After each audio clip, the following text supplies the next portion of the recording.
תודה על המקום, והיה לי ממש כיף לשמוע גם את זהבה וגם את אבי. וכשאני מדבר על ריפוי דרך התת מודע, אני חושב שממש בבסיס של הדבר הזה, מבחינתי, לא סתם אני מדבר על אפשרות חדשה בתוך סיפור קיים. אנשים מסתובבים ומרצון מאוד טוב רוצים פשוט להמציא איזה סיפור חדש, למרות שהם סוחבים איתם איזו מזוודה מאוד מאוד כבדה ולפעמים עמוסה מכל העבר שלהם ומהמקומות שמהם הם באו. ואחד הדברים המרכזיים שצריך להבין בבסיס זה שתת המודע שלנו הוא לא עובד רק עם עובדות.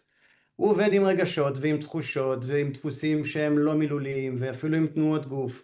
והרבה דברים מפעילים אותנו הרבה לפני שבכלל אנחנו יודעים שזה מה שהפעיל אותנו. אז אני קצת מתייחס ליחסים בין המודע לתת מודע כמו נהיגה ברכב. האדם תופס את ההגה, הוא חושב, הוא באשליה שלו שהוא שולט על הכל עם ההגה ונוהג. מתחת למכסה מנוע יש מנוע שלם של תת מודע שלמעשה בלעדיו התנועה מוגבלת ואפילו אולי לא קיימת.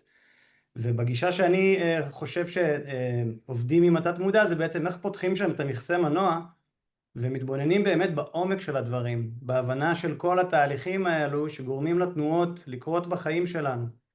והדבר הזה יושב בבסיס על המערכת יחסים שלנו עם עצמנו. הקול שאנחנו שומעים הכי הרבה במשך היום זה הקול הפנימי שלנו.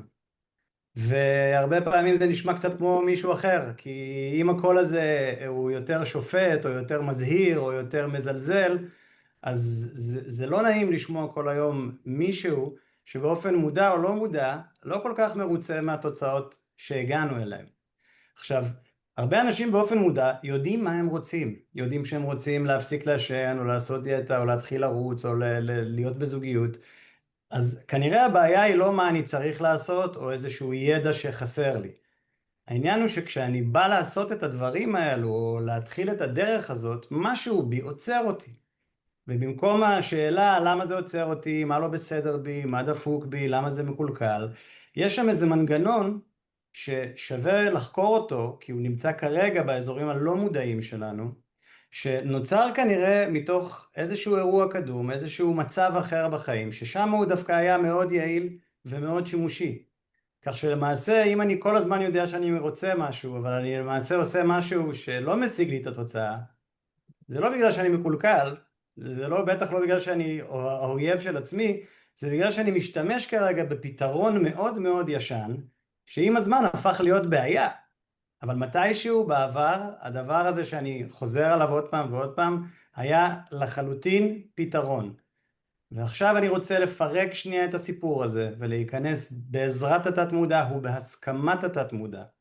אל נבחי הסיפור, אל השורשים האלו, ולהבין מה שם צריך להשתנות ואיך, על מנת שאני אוכל לאפשר לעצמי לפעול אחרת, להרגיש אחרת, להבין אחרת. ופה נכנסת בעצם השפה למשחק, כי השפה שבה אנחנו מדברים, ושפה זה לא רק המילים, זה כמובן גם הטון והמלודיה והקצב, המבנה של השפה שלנו משפיע המון המון המון על איך אנחנו מרגישים, על איך אנחנו תופסים את עצמנו, את האחרים, את התגובות של האחרים. כך שהרבה פעמים אמירות תוקעות כאלה, כמו אני מבולבל, אני תקוע, אני תמיד מקלקל, יכולות להתחלף קודם כל בשאלות. מה בכלל רציתי להשיג שם? מה עוצר אותי מלעשות את מה שאני עושה? כי אני יודע שאני רוצה ומשהו פשוט עוצר אותי. יכול להיות שבתת מודע שלי מה שאני מחפש שם זה איזשהו ביטחון או איזשהו שקט או איזושהי הגנה. ועד שלא נספק לתת מודע את הדברים הכל כך חשובים האלו, אין סיכוי שהוא ייתן לאותו נהג במודע לנהוג לכיוון משהו שפעם היה נחשב אבדון. אז הקונפליקט הפנימי הלא מודע הזה הוא למעשה מסתתר בעיקר במערכת היחסים שלנו עם עצמנו ובשפה. כי הרי בסופו של דבר כולנו נמצאים כאן, הכאן הזה שאנחנו נמצאים בו הוא כל פעם מתקדם רק בשנייה. אז רוב הזמן שאני פוגש אנשים הם נמצאים איפה? הם נמצאים בדמיון. איפה נמצא הדמיון? או בעבר, או בעתיד. כל מה שאין אותו עכשיו הוא הרי בדמיון. והאופן שבו אנחנו מרשים לעצמנו לדמיין הוא הדרך הכי טובה שלנו לתקשר עם התת מודע. בגלל זה מטאפורות עובדות טוב, ואנלוגיות עובדות טוב, וניואנסים בשפה וטונציות משפיעות יותר מהמילים עצמה. כך שאנחנו רוצים בעצם להבין שהריפוי דרך התת מודע הוא לא להילחם בדפוס, להפך.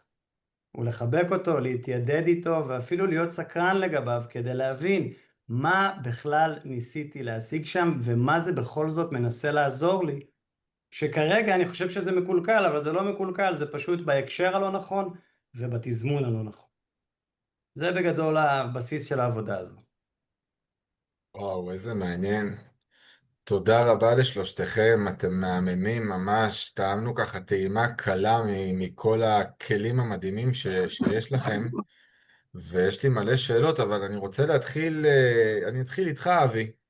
ככה שאלה הכי פשוטה והכי הכי ברורה לכל מי שלא אני חייב מבין. לומר לך, רגע, שנייה אחת, ממש תודה רבה חברים, איזה כיף להכיר אתכם, איזה כיף לשמוע אתכם, באמת, אתם מקסימים בעיניי. כן, סליחה.